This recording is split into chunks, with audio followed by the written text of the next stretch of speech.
A blessed good morning and welcome to our devotions for the last week in the season after Pentecost.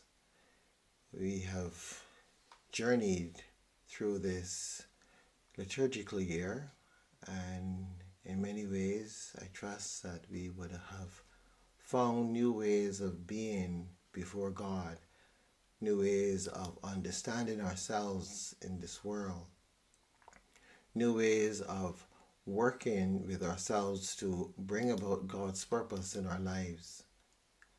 And so as we come to the end of this year and we prepare for a new year, there is that need for us to reflect and to discern how far we have come, whether we have grown, whether we have used this time in a way that has been profitable to us all.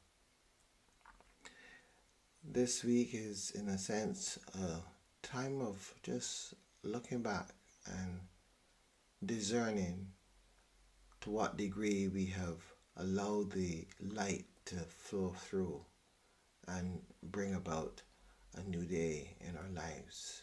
To what extent we have, in a sense, conquered the darkness. Because this is what this journey is about, or conquering the darkness. And the darkness is conquered not through fight, but through allowing the light to shine through.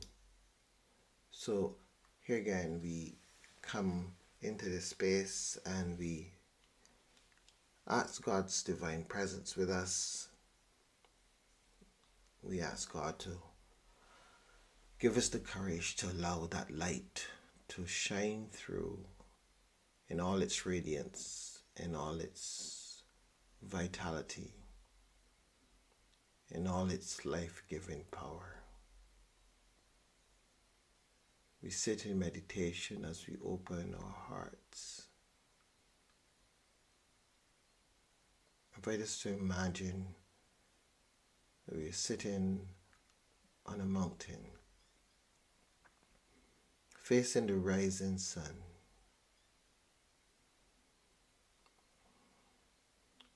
We're sitting cross-legged, our arms on our knees, and our hearts exposed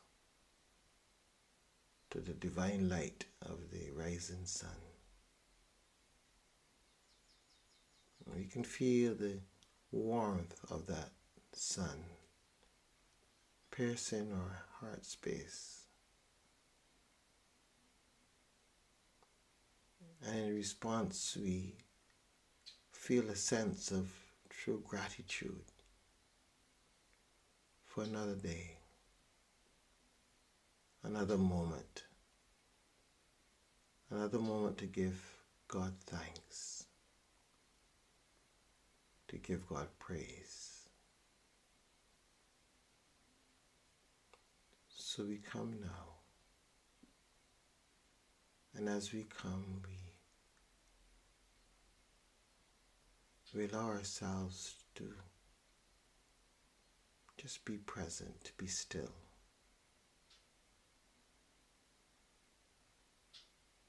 And in being still, to feel the radiance of God's love and God's peace.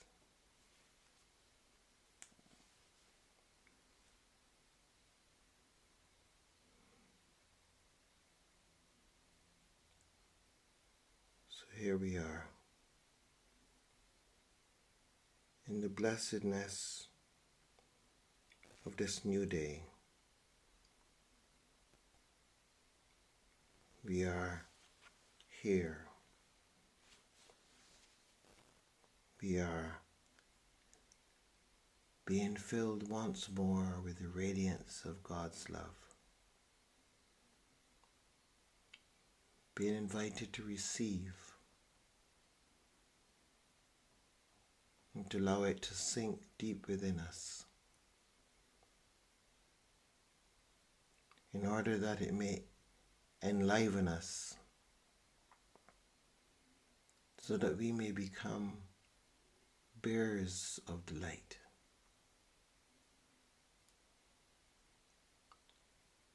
shining it once again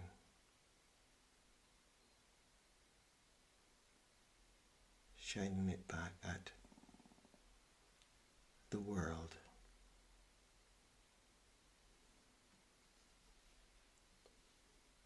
I am light.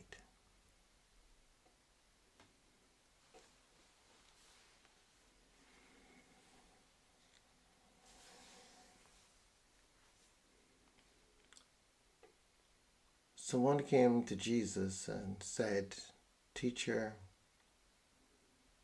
what good deed must I do to have eternal life?" And Jesus said to him, "Why do you ask me about what is good? There's only one who is good. If you wish to enter into life, keep the commandments." He said to him, "Which ones?" Jesus said, "You shall not murder. You shall not commit adultery. You shall not steal. You shall not bear false witness. Honor your father and mother. Also, you shall love your neighbor as yourself." The young man said to him, "I have kept all these. What do I still lack?" Jesus said to him, "If you wish to be perfect, go sell your possessions and give the money to the poor, and you will have treasure in heaven. Then come, follow me." When the young man heard this word, he went away grieving, for he had many possessions.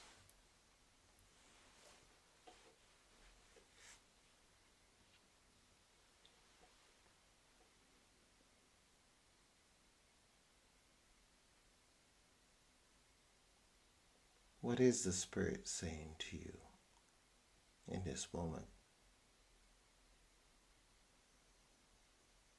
What have you heard?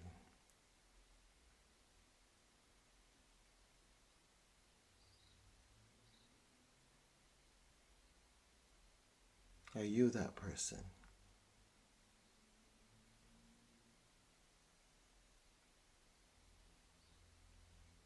Are you walking away grieved because you're unable to let go of that which you hold on to dearly, which to you is of greater value than eternal life?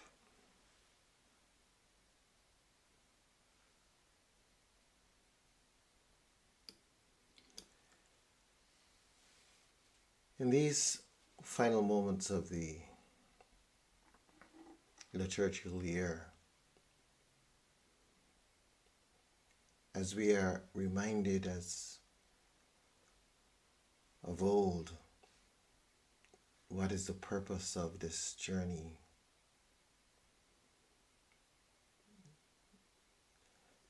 The shining forth of the divine light that is in us.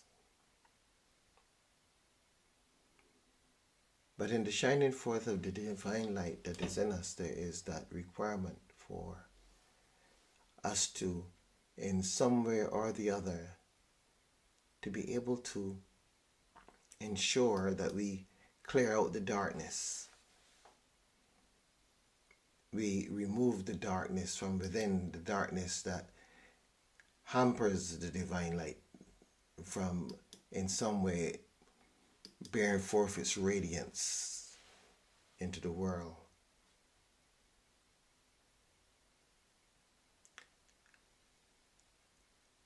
In the reading for today,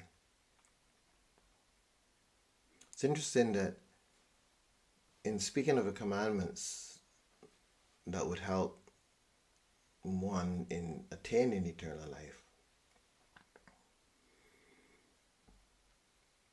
Jesus focuses on those that are in relation to fellow human beings. He focuses on things like not murder and adultery, coveting neighbors, loving your neighbor. There's no reference to the vertical. Because in a sense, one might easily assume that Jesus would have figured that since the young man was so desirous of eternal life, that he would have already been working at that dimension, that vertical dimension. So Jesus focuses on the relationships between fellow human beings.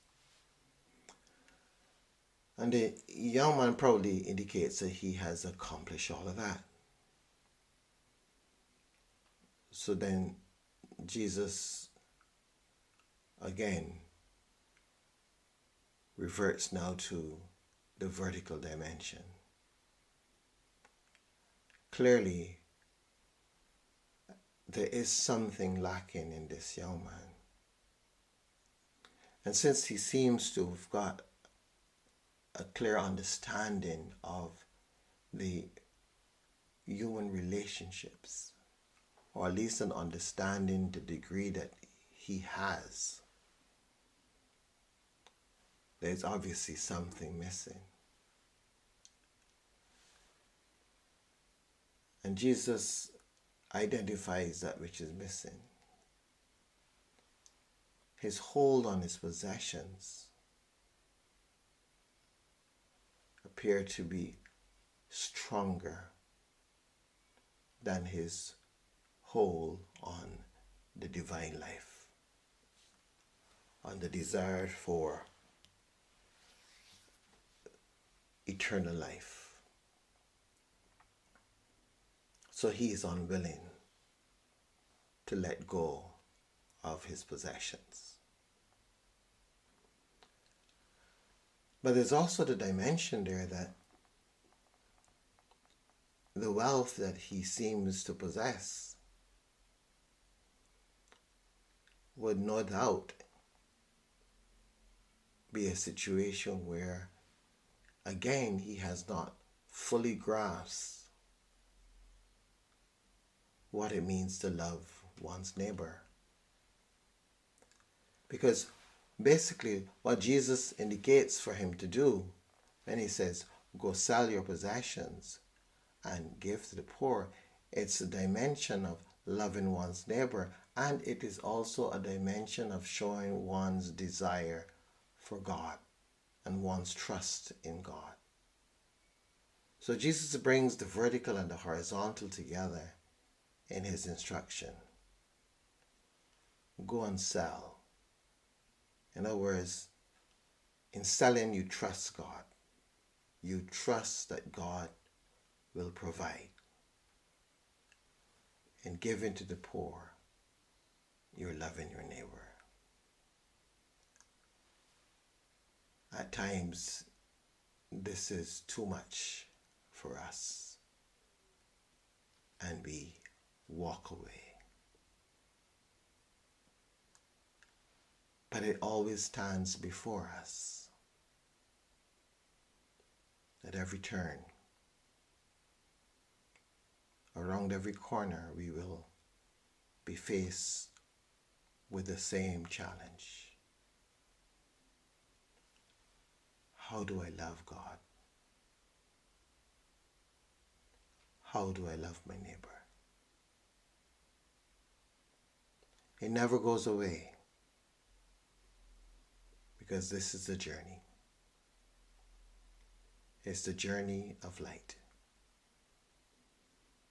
And the journey of light is about there being no hindrance to the light. dispelling the darkness, that the light may shine from us. These closing moments of the Sundays after Pentecost